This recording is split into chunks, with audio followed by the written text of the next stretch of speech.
This lecture is about aesthetics and design. Now, aesthetics and design are two principles which are similar but different from one another.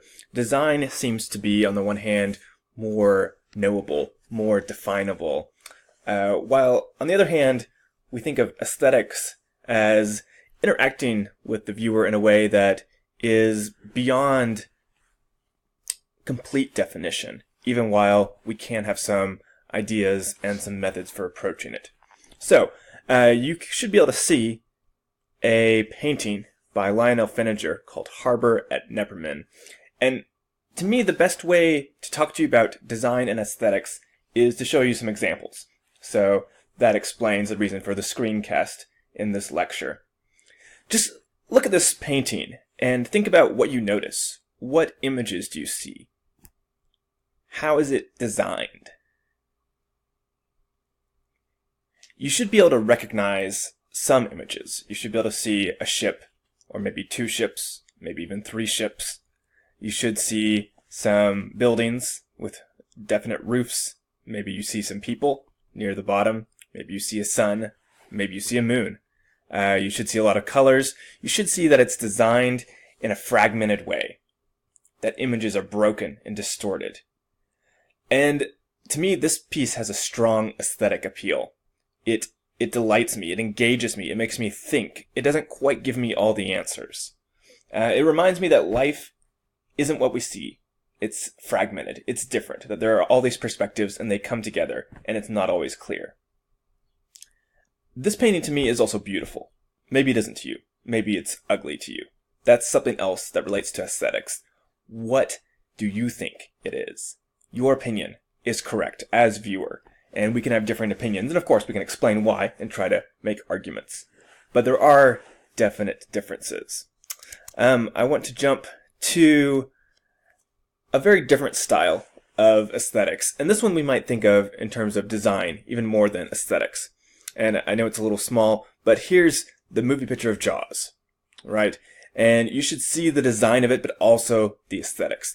The design, right? Okay, so 2/3 of the page are filled with water. The title is written in blood red letters at the top.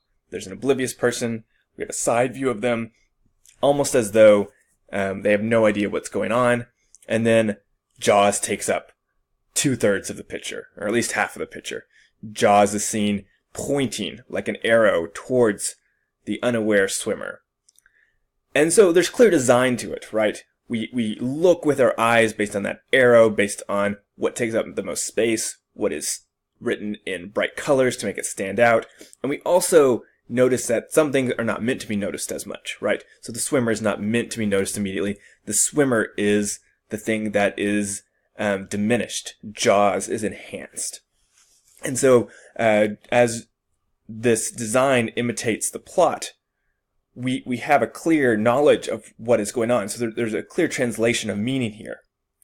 But there's also an effect on the viewer. And to me, this is where we get back into aesthetics and move a little bit away from design. Aesthetics is how does it make you feel? What does it make you think of? And emotionally, how do you react? It's like pathos, if you remember from Comp 2. And here there's fear, right? This poster, especially were it huge in front of you, would be terrifying.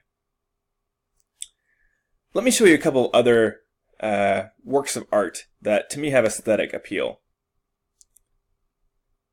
Take a look at this one, and maybe you recognize the goddess Athena standing in the Parthenon. Now, this is not the Parthenon in Greece, but instead Parthenon in Nashville, Tennessee, which is a life-size replica and was created for the purpose of showing off those qualities of the original Parthenon. And the original Parthenon housed a gigantic statue of the goddess Athena. And giganticism is a quality that we use to describe larger-than-life statues in memorials and monuments. And there she stands. And I got to see this in person. And when I did, I was amazed. She is huge. And for a moment, I understood why ancient civilizations worshipped these idols. Not that I bent down and worshipped her, of course, but that I could see the immensity, the power that she wielded, and the awe-inspiring creation that had overcome me. And again, that goes a little bit beyond design. I mean, we can think through it, right? But there's that interaction with the viewer, and that's where aesthetics comes in and grabs us and affects us. Okay, I want to show you one more example of visual art that has affected me personally, and that is Seurat's painting here. And it is a beautiful painting. You might be aware that this is the typically talked about for its pointillist characterization, all the dots that make it up. And when you view this one at the Institute of Art in Chicago Institute of Art, you come into a room and it's almost horizontal on this huge wall about 30 feet from you. And you can see it from far away, and then you can get closer and closer. And then, like the statue of Athena, you are in front of it and it just overwhelms you. It just takes up your whole sensory field, your whole visual field. And you can see how the colors come together. And to me, the subject here is not particularly moving, but the style is. The way it's put together overwhelms me by its beauty, by its craft, and by the thought that the artist had to put into in order to achieve this, much less the skill. A couple other examples, these from literature. One of my favorite books is East of Eden by John Steinbeck. And what I love about it is how it reaches and it tries to do this retelling of the Genesis story. And, if you examine it closely, it doesn't succeed in every respect, but that doesn't mean I don't love it. The story of East of Eden is the Cain and Abel story. And in the parallels of those characters to the characters in the story, there are flaws, but it reaches, it grasps, it attempts something major. And that to me is beautiful, if you can see what the artist has attempted. On the other hand, here is a tiny bit of beauty. It's a small, short little poem by W.S. Merwin, who is a poet laureate of the United States. It's called Separation. Merwin writes, "Your absence has gone through me, like thread through a needle. Everything I do is stitched with its color." And it's so simple. It could be just a little moment in a story or in another poem, but it's its own poem.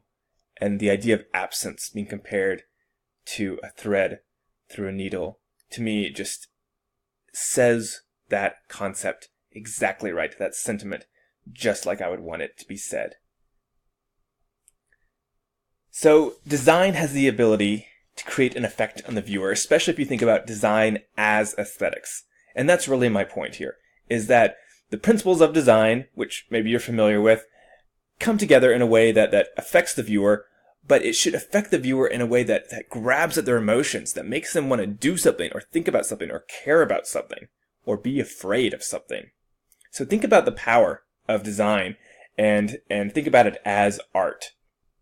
Now, some basic design principles. Our book talks about others. You create calmness with horizontal lines, right? And you can even see that in the Seurat painting that I've still got displayed. Just how smooth it feels and how many of the items are arranged along that shadow and along that line.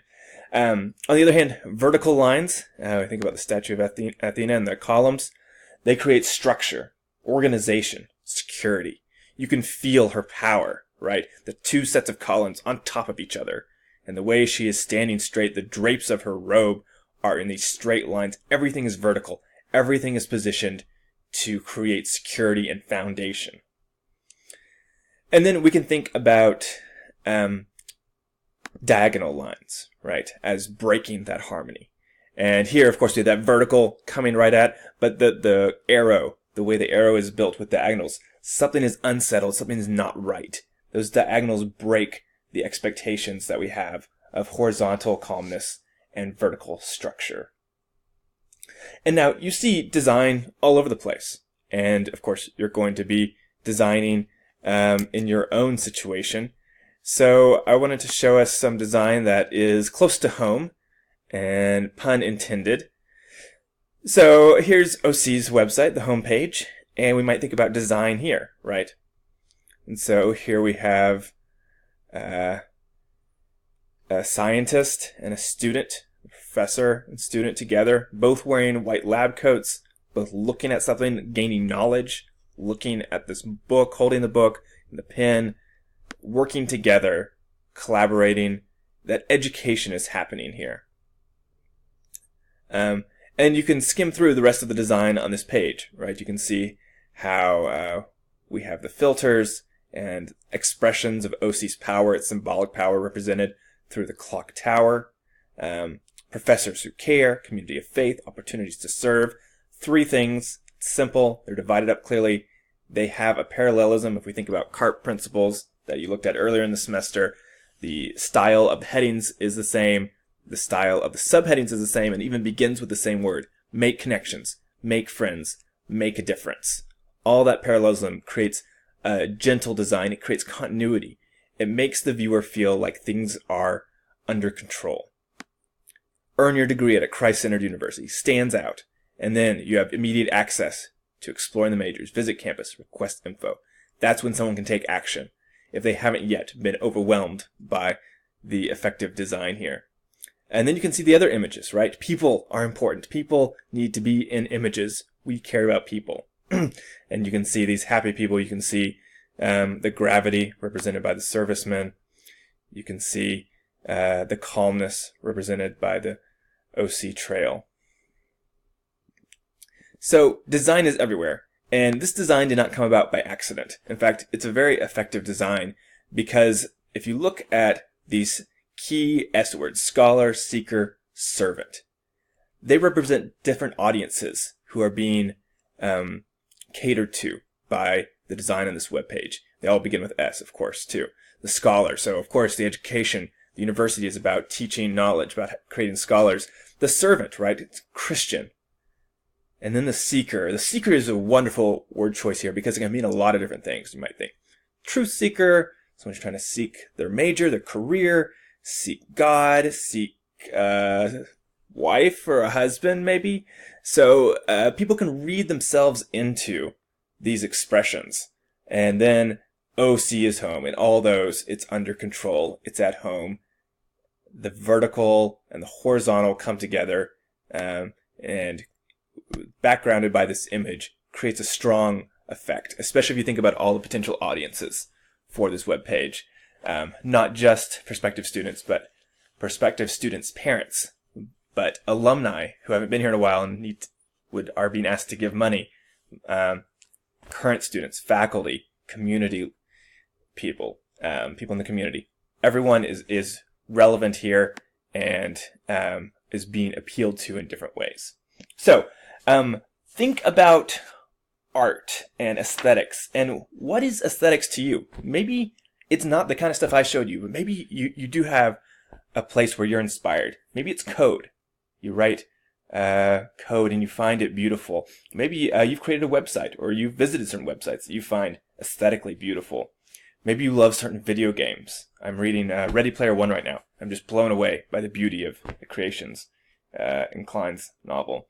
Maybe it's research papers. Maybe it's something else that you've composed. Whatever it is, think about that and think about how it's put together. And just spend some time figuring out what kind of design appeals to you and how that can translate into technical writing documents. Okay, I hope that's given you some food for thought today. I'm really excited about the products that you'll come up with.